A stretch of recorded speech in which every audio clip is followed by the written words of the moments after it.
Hello American Literature class, and welcome to the first day of video classes online. We're gonna see how this goes the next 2 months. But anyway, yesterday you read some works by James Weldon Johnson and Paul Laurence Dunbar, and today we're gonna be taking a look at those authors and their works. The first one, James Weldon Johnson, was a well-known Black poet who was also a diplomat, a lawyer, and an anthologist. So we're going to take a look a little bit at his life. He was born in 1871 in Jacksonville, Florida.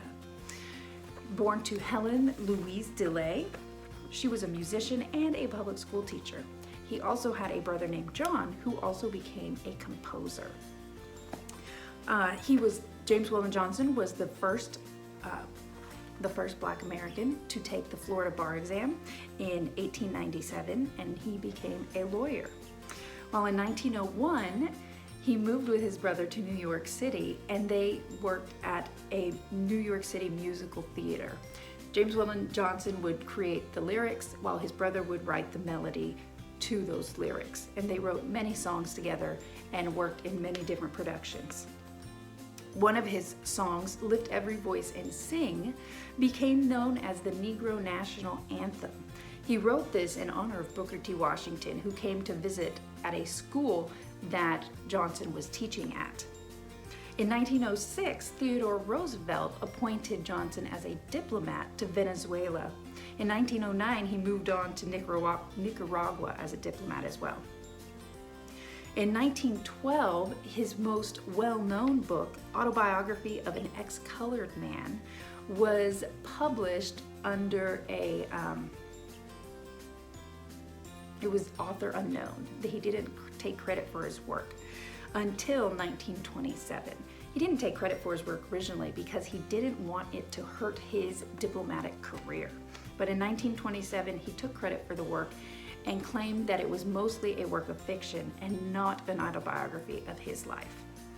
In 1927, he also published God's Trombones, his most important work. It's a book that is a sensitive retelling of 7 Black dialect sermons in free verse form. 2 of them, The Creation and Go Down Death, which you read, are still favorites for performance on stages today. They recreate the imagery, cadence, power, and drama and tenderness of Black preachers on the old Southern plantations, men who had a powerful influence for good in the American South. And so those are the 2 that we're going to be looking at today. And you're very lucky that we're not memorizing, because The Creation is one of the ones that we were supposed to memorize. All right. Go Down Death is a beautiful picture of a Christian's death. I hope you've read it fully. I've seen some of the answers to your questions. I don't have everybody, so make sure you get them all into me. Try to, in the comments on this video, because this is a YouTube video, so in the comments, I want you to give me some examples of personification and similes of the work. Don't just put the line number, give me some of the exact examples. Write down in the comments what it is. This is a personification, this is quote the line, and tell me why you think it's a personification. This is a simile, quote the line, why do you think it is a simile? All right, with The Creation, this powerful free verse poem uses strong verbs and imagery to communicate a bold story of creation. I actually really like the poem, and I really enjoyed memorizing it with the students 2 years ago. Same thing with this poem. In the comments, I want you to find examples of types of imagery and point them out to me. All right, give me examples of imagery from the poem and point them out to me in the comments of this YouTube video. Those were the 2 by James Weldon Johnson. Now we're going to go ahead and take a look at Paul Laurence Dunbar. Paul Laurence Dunbar. Paul was born in June 27, 1872 in Dayton, Ohio. His father had been a freed slave from Kentucky who settled down in Ohio after he escaped that life. Paul Laurence Dunbar was an impressive representation of Black life at the turn of the century with his works. He wrote an impressive representation of Black life at the turn of the century. He wrote his first poem at the age of 6. Yes, he was a writer from birth. He wanted to write and he wrote.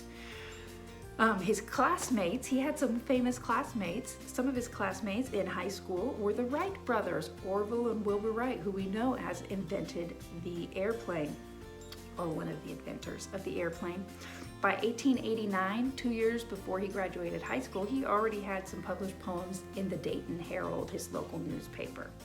He was the first Black poet to use Black dialect in poems and in novels. And so that is what he is known for, using Black dialect in poems and novels. The following poems that you read by him, you read just 3, I believe. Yep, When All Is Done, We Wear the Mask, which I thought was apt for this time, and Hymn as well. When all is done, death is viewed as a beginning, not an end, which is so true. It is a great beginning. We live such short lives on this earth. Our true lives begin when this one ends. We Wear the Mask. This poem illustrates the truth that we hide our true feelings from the world, but only Christ knows us and understands us and allows us to remove our masks with him. And that is very true. How many of you go through your life and even your day and you really don't talk about what you really feel? You keep a lot of it hidden. And that's pretty much I think every single person on this earth, they do that. But with Christ, he knows us and he knows who we are on the inside. He knows our every thought, he knows our every desire, and he knows who you are and he loves you.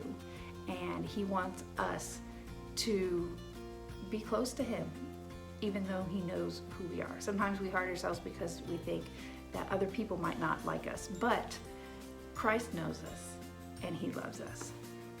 And then finally, in the hymn, when the poet faces a storm, his immediate reaction is to turn to Christ. And that is who we should always turn to when something terrible comes our way, is Christ first. And that sometimes, sadly, that's the last person we turn to. We turn to ourselves, we try to figure it out ourselves, we turn to our parents, our friends, other people, and then when we've exhausted all other things, we finally say, okay, I'm gonna pray about it. No, the very first person we should go to when hard things come our way is to go to Christ, I hope you enjoyed reading these poems, class. I hope you had a easy time reading these poems. I know sometimes poems are hard work to go through, but these ones should not have been that hard. Well, today, after you watch this video, you're going to be continuing to read. Let me get to my exercises. There it is. You're going to be reading pages 450 to 452, 450 to 452. Moving on to some different authors, Amy Lowell, John McCrae, and then finally Robert Frost. And where is it? Not today, but tomorrow you're going to be composing something, doing a composition about Robert Frost. So take a note of his works, okay? When you read Robert Frost's works, really take note of them, because you'll have more works to read by Robert Frost on Friday. And then at the end of that, you're going to be writing a composition, an essay discussing the symbolism of one of Robert Frost's poems. So I want you to be reading all the different ones, pick out your favorite one, and then you're going to discuss the symbolism of that over the weekend in a short composition. Make sure you answer the questions to all of these. Take pictures of them and send them to me of the full and completed answers. Make sure to use full and complete sentences to your answers. Each one sort of like a mini essay. Make sure that it's very legible and very clear for me to read. If you can't write legibly, then type it and send it to me that way. You're going to be doing your workbook pages 143 and 144. If you need help with any of your grammar or with any of your literature, feel free to give me a call, send me a text, or send me an email through My School Works. Class, have a great day.